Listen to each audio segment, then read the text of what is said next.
Kok aku batuk-batuk ya? Loh, kenapa kamu batuk-batuk? Kita cari-cari video yuk. Iya, iya, iya. Selamat sore dan terima kasih telah mengakses video meliputi tentang asma. Asma adalah gangguan sistem pernafasan yang belum diketahui penyebabnya. Penyebab asma adalah polusi, rokok, bulu hewan, dan lain-lain.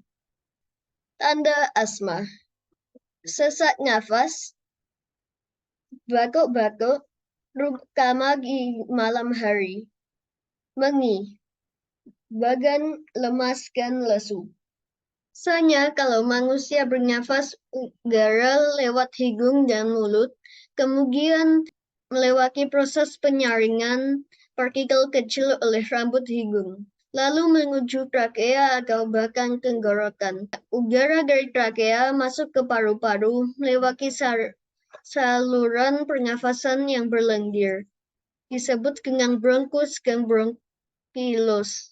Kemudian berujung di alveolus, tempat bertukarnya oksigen dan karbon dioksida dalam paru-paru.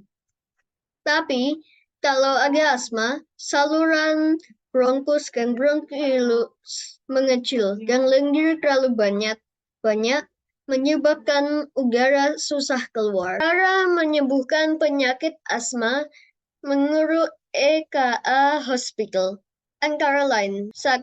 Penggunaan inhaler. 2. Menggunakan ramuan bawang putih. 3.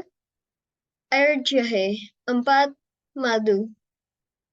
Terima kasih telah mendengarkan video ini meliputi tentang asma.